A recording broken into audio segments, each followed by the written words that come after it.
Beautiful people, it's me, Pamela, on my YouTube. Cho, no, what's the T? Siyahlaziya. Guys, I'm actually continuing with the second segment. Yabo, guys, lalela, listen. For the past at least 2 weeks, Atheni Sipho Ramusipili is not playing with anyone. Give me my flowers for the last week. He deserves them. He did deserve those flowers. I'm just like, what? He's just taking other directions. He's like, hey, bro. And do you know why he's doing this? I need to ushilo no. Ubaloyi the other day, abantu abalala empedeni wabo that they actually prepared for themselves. Now today we show same thing. What's we're not admitting something over a year ago. Or was it a strategy? Or was it an omission? Those were his words. By court or in oversights, like what's going on? Why didn't they include this information? Include the information for what? No, this can't be admitted, this evidence. We're not taking it. Abantu, they must just lie. Bed that they prepared for themselves as getting away as defense. Imagine. Guys, Ramusipili was busy now quoting so many cases. Guys. And then at him, how do we know Untanzi? How did he look like in 2014? We don't know. So why are people just deciding those photos? It's Ntanzi. Guys, Ramusipili. Atheni Sipho Ramusipili is arguing that the case has dragged a long time. The mayor has nothing as South Africans just for justice now for the families. Like it's being delayed for a long time. It needs to stop at some stage. I see the problem with the state adding these photos. They are easy adding photos that have no value. Ramusipili has the same sentiments as advocate Charles Mnisi Uguti. Akubeni fair, guys. You can't just come with your evidence now, only now, in the middle of nowhere, and then it must be admitted a court. Please, my lord, don't agree to this. This is just crazy. How can people people who've been doing this type of jobs as prosecutors and SAPS employees and the lead investigator, you know who gatekeeper, Brigadier Bongani Kininda. How can they now all of a sudden come in the middle of nowhere, windy, and then information in and which is not even relevant, like how Mnisi would put it. So he is saying the same thing. No, Sipho Ramusipili is just like, nah. No, we're not taking it. We're not having it. Advocacy Zitulele Ngumalo Ute Aganaw submissions. But I guess at the end of the day, not much was said about him on the photos, or should I say, accused number 4, Maybe let's just leave him, guys. Just because uthule njengegama lakho uzithulele, and then advocate Mshololo is next. Advocate Zandile Mshololo naye uyasho ukuthi the main reason actually for the defense has been the delay of introducing this type of evidence. You understand? Actually, their argument is accept it lentole this application brothers law. Ubalo sizosubalo iphela, obviously uthi uyogininda sifake le thumbu. Hey guys, Mshololo is coming back with the bang now. Hey, now she's saying the state was reckless bringing the information or took them so long. Hey guys, ubatshela the way. Amanobalo ya papa bra. Kuthiwa the information that they're now introducing, but I add them for accused number 2, they never intended to use it. Manje mhlambe bayabona ukuthi okay, maybe it's gonna work, and it's actually not even going to work. It's irrelevant. Imagine, Mshololo, if this evidence is actually included, it will affect accused number 2 to have a fair trial, but he didn't really get a chance. Obviously, from defense then, which means that's Ramusipili representing him, So now there's a problem there. how does it like ukuthi state just brings information in the middle of nowhere. When is the defense going to get time to prepare to represent or accuse number 2? So that's not a fair trial for him.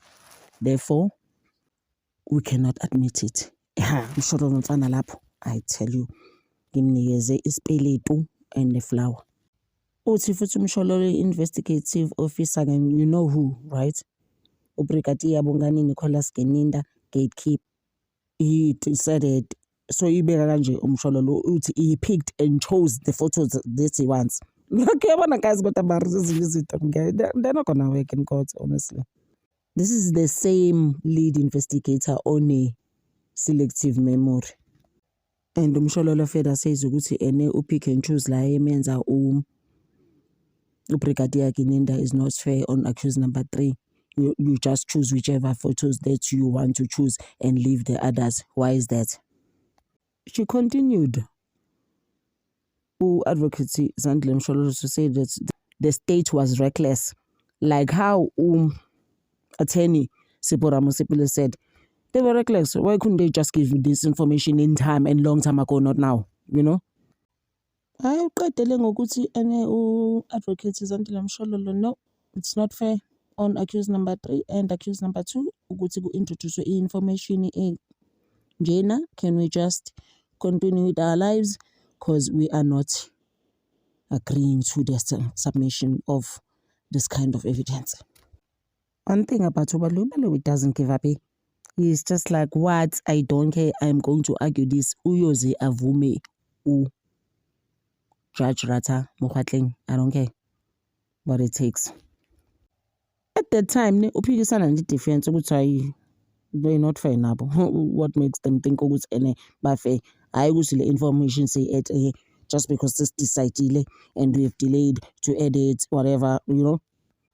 Athi ene we've played open cards. Siyacela ukuthi information ithathwe. It's not like we are hiding something, guys. Defense doesn't give 2 hoots about this information. I show you.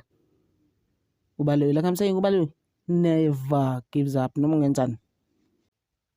Ubaloyi continues ukuthi these photos are not new evidence. Ubaloyi, he refuses to give up, this guy. Oh my gosh. Athi the state wants to have a second bite on the cherry. They didn't omit anything. Ubaloyi is insisting ukuthi this evidence was actually furnished